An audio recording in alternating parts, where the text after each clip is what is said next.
Hey, welcome to the Marketing Stack podcast. My name is Burhan, and I want to go through your webinars, and I want to give you a couple of things that you can do before, during, and after your webinar to grow your email list, get more people engaged in your webinar, and make more sales and conversions even after your webinar is done. If you're listening to this on iTunes or whatever platform, be sure to follow, subscribe to the channel. Check out my website at burhanpatel.com, and I hope you enjoy the episode. Thank you so much. Because I've seen a lot of people making mistakes with their webinars, and I've actually created a guide which I'll give you access to later. So stick around to the end, and I will give you access to the 50 plus tips on how to make your webinars great again. Let's get into a couple of these tips. And before I get into that, I want to tell you a little bit of a backstory and why I actually created this guide. One, I've seen a bunch of people try webinars out. There are a bunch of people, especially now because of home-based businesses, because they're trying to promote their courses, because they're trying to promote their businesses, using webinars as an intermediate to events. So that's exactly what a webinar is, actually, if we want to go into the definition. A webinar is an online event where you can talk to multiple people that have pre-registered for this event that's going to happen at a very specific date and time. And of course, you can do your webinars evergreen, but I would suggest you'd rather do them live initially, have sort of a launch where you have people register and get people into your event. Now, how is a webinar different to a live event on, say, Facebook or YouTube or other platforms?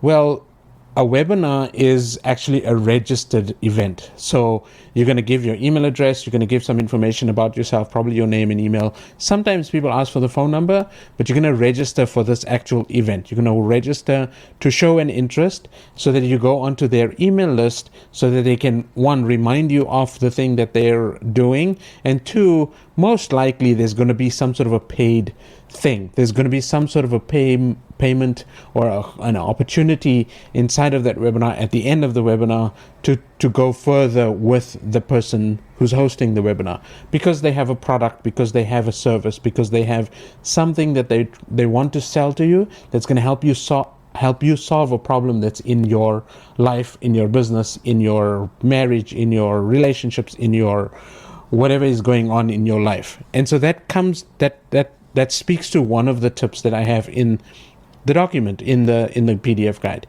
is, making your webinar so that it actually solves a problem, so that it actually takes people down through a journey. So people start off with an issue.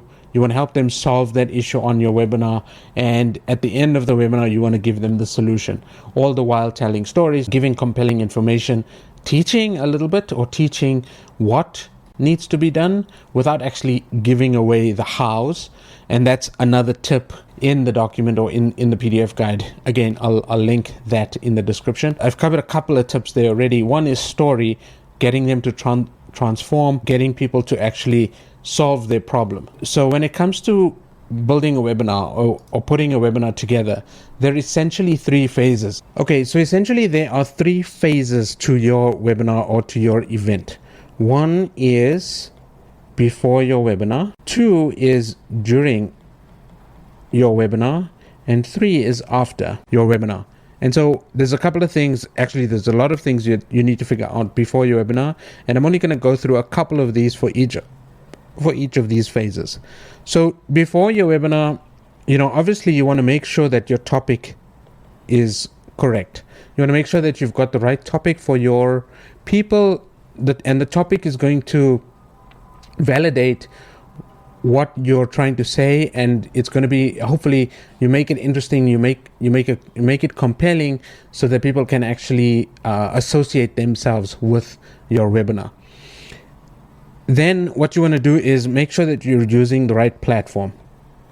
Now, webinar platforms, there are a bunch online. They range in terms of expense. The most popular right now is Zoom. Then there's GoToWebinar.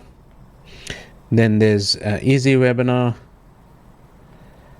And I'll put the links to all of these tools down in the description as well.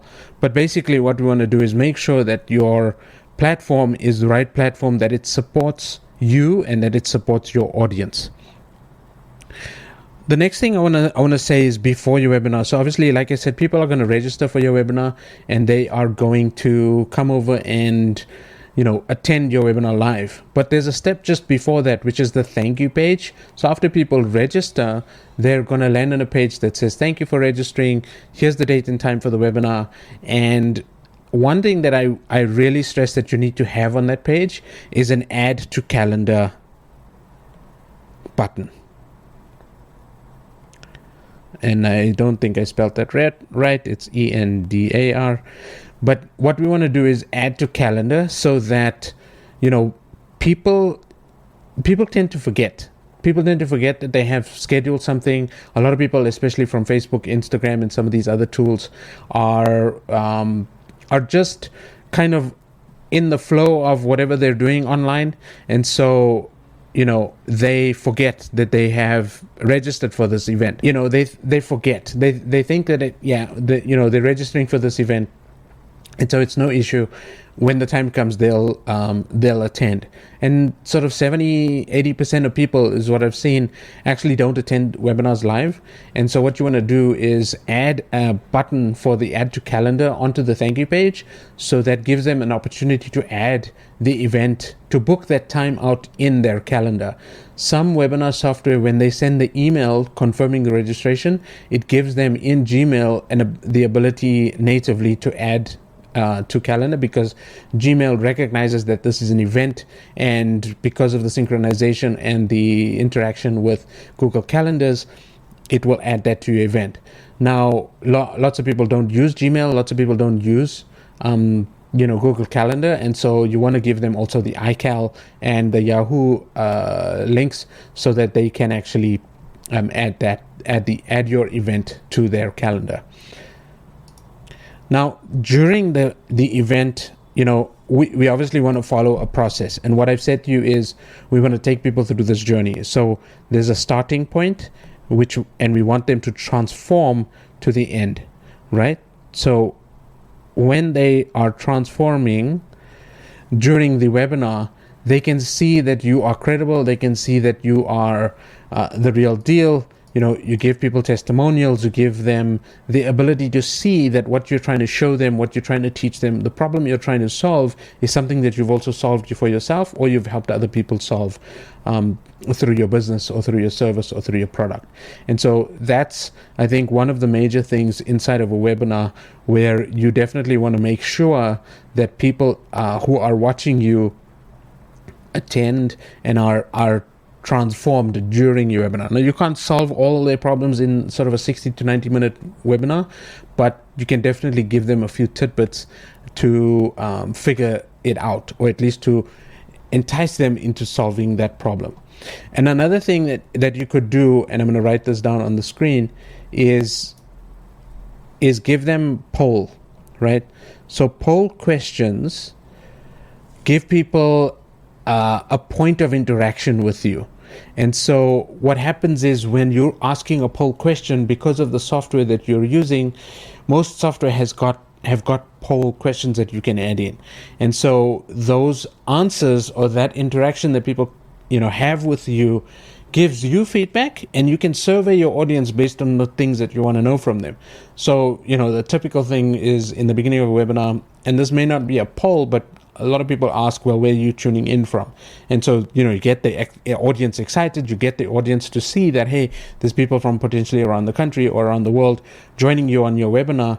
And so that gives you notoriety, that gives you credibility that you've got a lot of people on this webinar. Poll questions, going back to poll questions, when you ask a poll question, you're giving people the ability to vote on something, which means that you can polarize them to, if you ask a really interesting question, and let's say it's a tech webinar, and you're asking people, hey, are you Apple or Samsung? Do you follow Apple or Samsung, or do you love Apple or Samsung? Like, those are polarizing questions. Obviously, we don't want to use politics, we don't want to use religion when it comes to really understanding your audience and getting them to be emotionally engaged. Then poll questions can be used in a way that creates that emotion, and one, it gives you feedback, but also it gives them something to do on your webinar. And so creating that engagement is probably one of the most valuable things.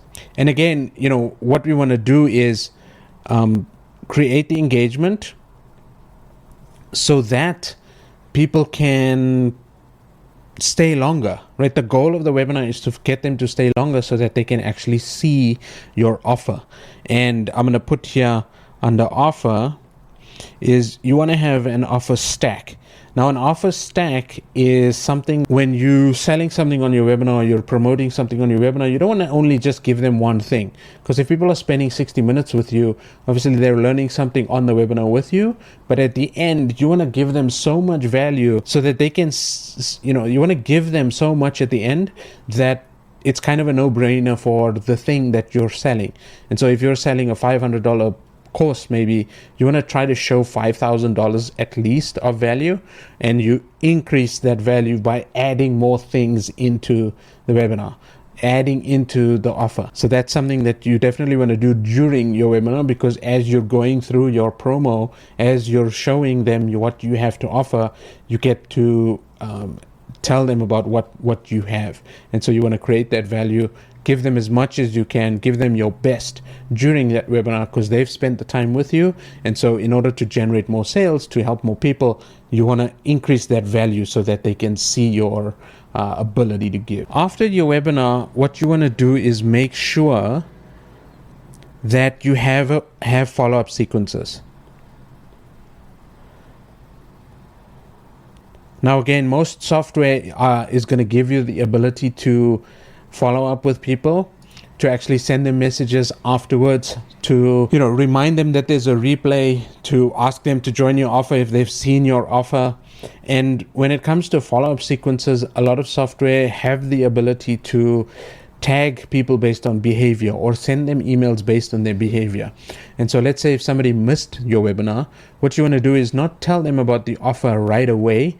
You want to wait at least a day or two because you want to get them to actually watch your webinar. So if they watched the replay, then you can start talking about the offer. And if they joined the webinar, but they left early before your offer, maybe life got in the way, maybe their kids needed something, maybe they were driving and they needed to get to their meeting, whatever the case may be, you want to give them the opportunity to see your offer before you actually email them about your offer. And so each message in the post-webinar follow-up emails is going to be different based on where they were in the journey with you. Now, a lot of people, like I said, 80%, 70% of people are not actually going to show up live. If you have higher than 30%, then you're doing really, really well. Even if you get 40% of people showing up live, not all 40% are going to see the offer. You might get only 20% that actually see your offer. And so the 80%, let's say 80 out of 100 people that don't see your offer, you want to follow up with them, because the potential to actually have them watch the replay, see your offer and buy something, you have a good chance that they're going to do that. And probably the majority, or 50% of your revenue from your offer from your webinar is going to come from these post-webinar follow-up sequences. Another thing you want to do after your webinar is retargeting of your ads, right? So we spoke about follow-up sequences, but we want to also retarget people with advertising. So again, the goal is to try to get people to still watch your webinar even if they didn't show up. If they did show up, we want to show them an ad to say, hey, you saw the offer, you saw the webinar, we hope you liked it. Here's the offer again, come back. The offer is only available until such and such a date. And so here, that's another thing that I want to add in is, create urgency. So I'm going to just write it here. And forgive me for my handwriting. When we limit the availability of your product or the price or the offer, that's when you create excitement, you create this buzz around what you have. So Black Friday, which is coming up, is actually a typical sort of urgency, scarcity type of thing, because it happens only once a year, and a lot of companies make a lot of money during this time, and they get a lot more new customers because of the fact that people are looking for deals. And so one way to generate high number of high conversion rate on your webinars is, again, going back to the offer, give them a really, really good value, and two, create urgency, because it's going to only be available at that point or at that price or up to a certain point. Maybe you limit your offers where you only sell them 4 times a year or 2 times a year or 1 time a year. That's also a way to generate urgency. And so for each time that you run your webinar to promote this quarterly thing that you have, that you're selling, it creates the urgency and incentivizes people to start now. Is when they actually need to start taking action. So that's basically a summary so I've listed sort of 9 things that you can do for your webinars before, during, and after. And I encourage you to download the PDF. It's got 50 plus ways to actually get your webinars to convert better, get more people engaged, and also to actually attract people into your webinar so you can get a higher number of registrations, higher attendance, and more sales. So that document is available in the link below. If you enjoyed this type of content, subscribe to the channel, hit the notification bell, and I encourage you to download that PDF, because it's going to give you a whole lot more than just 9. So to check out the guide, go to medicalmarketingmethod.com/guide, and you'll be able to download that guide with 50 plus tips to increase your conversions and get all the good stuff to make your webinars just great. So thank you so much, and I will catch you on the next episode. Bye for now.